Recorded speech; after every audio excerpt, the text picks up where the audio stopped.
haven't changed anything, same diet you've always had. Roughly the same activity level, but somewhere in your 30s your waist started expanding and nothing you've tried has touched it. This isn't you getting lazier. Something changed inside your body, and it started before you noticed it in the mirror. The core of what is happening is a hormone shift that begins in your late 20s and becomes increasingly noticeable through your 30s. Estrogen plays a significant role in where your body distributes and stores fat, and it starts declining earlier than most women expect. One of the things estrogen was quietly doing for you all those years was directing fat storage toward your hips and thighs rather than your midsection. As estrogen drops, that preferential distribution changes. Your body starts storing more fat centrally around your waist and abdomen, even if your total body fat has not changed significantly.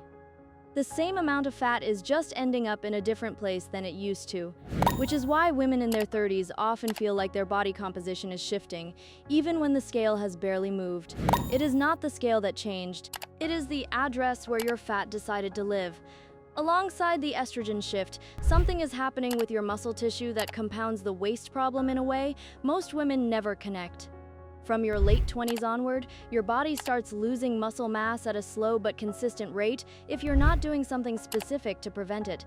Muscle is metabolically active tissue, meaning your body burns calories just to maintain it at rest. As you lose muscle gradually over years, your resting metabolism decreases, which means the amount of food your body needs to maintain its weight quietly drops.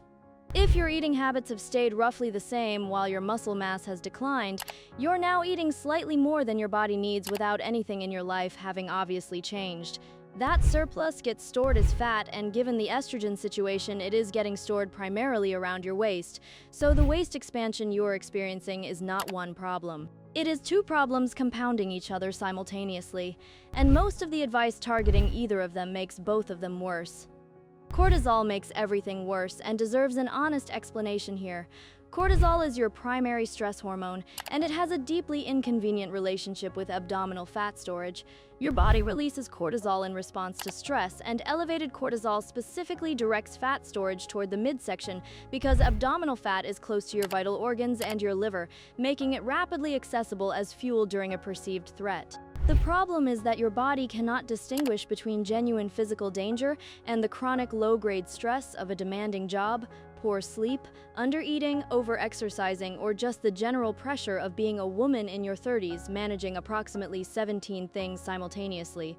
All of it registers as stress, all of it elevates cortisol, and elevated cortisol over time consistently produces central fat accumulation, regardless of what your diet looks like. Women who are eating carefully and exercising regularly and still watching their waist expand often have a cortisol situation sitting underneath everything else, and no amount of calorie counting addresses that directly. You can eat perfectly and exercise consistently and still be accumulating abdominal fat if your stress hormones are chronically elevated, which is information that would have been useful considerably earlier than right now. Sleep is connected to all of this more tightly than most people realize. Poor sleep elevates cortisol. It also reduces growth hormone, which your body releases primarily during deep sleep, and which plays a meaningful role in muscle maintenance and fat metabolism. Chronic sleep deprivation accelerates the muscle loss that was already beginning due to age, further slows your metabolism, and keeps cortisol elevated in a way that directly promotes abdominal fat storage around the clock. Most women in their 30s are not sleeping enough, not because they do not want to, but because their lives genuinely do not make it easy, and the effects on body composition are real and measurable and almost never addressed in the fitness content targeting this demographic. Everyone is happy to sell you a new workout program or a new diet approach. Nobody is telling you that the reason your waist is not responding might be happening while you're lying in bed staring at your phone at midnight.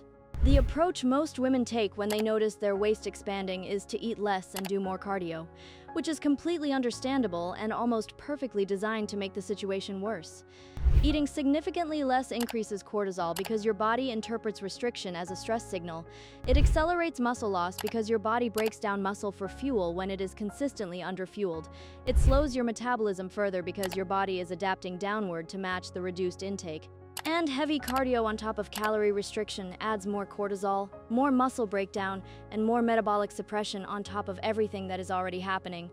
You end up in a state where your stress hormones are elevated. Your muscle mass is declining faster than it would have otherwise. Your metabolism is adapting downward, and your body is preferentially storing the fat you do have around your midsection, because that is exactly what elevated cortisol instructs it to do. The harder you push with conventional advice, the more aggressively your body defends the exact thing you're trying to reduce. It is not a coincidence that the women trying the hardest with restriction and cardio are often the ones with the most stubborn midsection fat. The approach is creating the resistance. What actually reverses this is almost the opposite of what gets recommended, which is either deeply frustrating or deeply relieving, depending on how you look at it. The most important thing you can do for your waist in your 30s is build and maintain muscle mass through resistance training, because muscle directly counteracts both the metabolic slowdown and the body composition shift that are driving the problem simultaneously. When your muscle tissue is being challenged and maintained, your resting metabolism stays elevated. Your body has a reason to prioritize muscle over fat as a tissue worth keeping. And the hormonal environment created by consistent resistance training actively works against central fat accumulation in a way that cardio simply does not produce. Women who start lifting seriously in their 30s frequently find their waist shrinking despite the scale not moving dramatically, because they are shifting their body composition toward more muscle and less fat, even when the total weight stays similar. The scale did not move, but the body changed, and the waist is the place that reflects that change most visibly. Protein intake becomes more important in your 30s than it was in your 20s, because your body's ability to synthesize muscle from the protein you eat becomes slightly less efficient with age, meaning you need more of it to achieve the same result. Most women are already eating less protein than they need in their 20s, so the gap between what they are consuming and what their body actually requires in their 30s is significant and growing. Adequate protein preserves muscle mass, keeps you fuller on fewer total calories, and supports the hormonal environment your body needs to actually respond to training in the way you want it to. Managing cortisol is not a soft lifestyle suggestion that belongs at the bottom of a wellness article. It is a direct and specific fat loss intervention for women in their 30s, and treating it as optional while obsessing over calorie counts and workout schedules is one of the main reasons women in this demographic keep working hard and seeing nothing change. Sleep quality, stress management, training volume that challenges your body without chronically overwhelming your nervous system, and eating enough food to signal to your body that it is not under threat. These things directly affect where your body stores fat and how readily it releases it. They are not supplementary, they are the mechanism. The waist expansion you are experiencing is not inevitable, and it is not irreversible.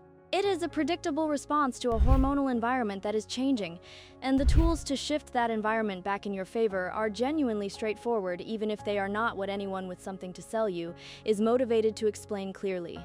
Your body in your 30s is not broken.